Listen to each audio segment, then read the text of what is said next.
ദേവീക്ഷേത്രങ്ങളിൽ ചൊവ്വ വെള്ളി നാളുകളുടെ പ്രാധാന്യം. ചൊവ്വയും വെള്ളിയുമാണ് ദേവിക്ക് പ്രധാനമെന്ന് നാട്ടിൻപുറത്ത് പറയാറുണ്ട്.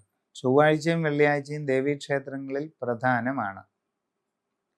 അല്ലെ, ഭദ്രകാളിക്ക് ചൊവ്വയും വെള്ളിയുമാണ് പ്രാധാന്യം. പൊതുവെ പറയുമ്പോൾ ശരിയാണ്, പക്ഷേ കുറച്ച് സൂക്ഷ്മമായ ഒരു വ്യത്യാസം അതിൻ്റെ അകത്തുണ്ട്. പലരും അത് അറിയുന്നില്ല. ചൊവ്വയും വെള്ളിയുമാണ് ദേവിക്ക് പ്രാധാന്യമെന്ന് പൊതുവെ അങ്ങ് പറഞ്ഞേക്കുക. എന്നാൽ കുറച്ച് വ്യത്യാസം അതിൻ്റെ അകത്തുണ്ട്. നവഗ്രഹങ്ങളിൽ ചൊവ്വയെ കൊണ്ട് ചിന്തിക്കുന്നത് ഭദ്രകാളിയാണ് പ്രധാനമായിട്ട്. പിന്നെ സുബ്രഹ്മണ്യനുമുണ്ട്. ചൊവ്വാഗ്രഹം ഓജരാശിയിൽ വന്നാൽ സുബ്രഹ്മണ്യനും യുഗ്മരാശിയിൽ വന്നാൽ ഭദ്രകാളിയുമാണ് ദേവതാ സ്വരൂപം വരുന്നത്. അപ്പം ചൊവ്വ എന്ന ഗ്രഹത്തെ കൊണ്ടാണ് ഭദ്രകാളിയെ പ്രധാനമായിട്ടും ചിന്തിക്കുന്നത്. ഭദ്രകാളി എന്ന് പറയുന്നത് ശിവപുത്രി സങ്കല്പത്തിൽ കേരളത്തിൽ മാത്രം ആരാധിക്കപ്പെടുന്ന ദേവതാ ഭാവമാണ് ഭദ്രകാളി. ഈ നോർത്ത് ഇന്ത്യയിൽ ഒരു കാളിയുണ്ട്, അത് മഹാകാളിയാണ്. അത് ആദ്യകാളി എന്നും പറയും. ആദിമധ്യാന്തരഹിതമായ കാലചക്ര സ്വരൂപിണിയായ മഹാകാളി സങ്കല്പമാണ്. ആ മഹാകാളിയെ ചിന്തിക്കുന്നത് ശനിയെ കൊണ്ടാണ്. കേരളത്തിൽ അങ്ങനെയുള്ള മൂർത്തികളുടെ പ്രതിഷ്ഠ തീരെയില്ല.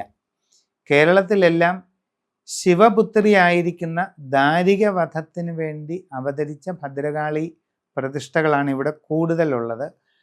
അത് ചൊവ്വാഗ്രഹത്തെ കൊണ്ടാണ് ചിന്തിക്കുന്നത്. അതുകൊണ്ട് ചൊവ്വാഴ്ചയാണ് ആ ഭദ്രകാളി ക്ഷേത്രങ്ങളിൽ പ്രാധാന്യം കൂടുതലുള്ളത്. പിന്നെ വെള്ളി വരുന്നത് എന്തുകൊണ്ടാണ്? സത്യത്തിൽ വെള്ളി എന്ന് പറയുന്നത് ശുക്രൻ്റെ ദിവസമാണ്. ശുക്രഗ്രഹത്തിൻ്റെ ദിവസമാണ് വെള്ളിയാഴ്ച. ശുക്രനെ കൊണ്ട് ചിന്തിക്കുന്നത് മഹാലക്ഷ്മിയാണ്, അല്ലാതെ മറ്റൊന്നുമല്ല. നവഗ്രഹങ്ങളിൽ ശുക്രനെ കൊണ്ട് ചിന്തിക്കുന്നത് ഗണപതിയും മഹാലക്ഷ്മിയുമാണ്. അതായത് വെള്ളിയാഴ്ച ദിവസം പ്രാധാന്യമുള്ള ദേവതമാര് ഗണപതിയും മഹാലക്ഷ്മിയും തന്നെയാണ്, ഭദ്രകാളി അല്ല. പിന്നെ പണ്ട് മുതലേ ദേവിക്ക് ചൊവ്വയും വെള്ളിയൊന്നും പറഞ്ഞ് അങ്ങനെ ആക്കി വെച്ചിരിക്കുക. കൂടുതൽ വഴിപാടുകളും ഉണ്ടാക്കി വെച്ചിട്ടുണ്ട്. ശുദ്ധ ജ്യോതിഷത്തിൽ വെള്ളിയാഴ്ച ദിവസം പ്രാധാന്യം വരുന്നത് ഗണപതിക്കും മഹാലക്ഷ്മിക്കും ആണ്. ലക്ഷ്മി സ്വരൂപത്തിലുള്ള പരദേവത ഭഗവതി ക്ഷേത്രങ്ങളിലും വെള്ളിയാഴ്ച തന്നെയാണ് പ്രാധാന്യം.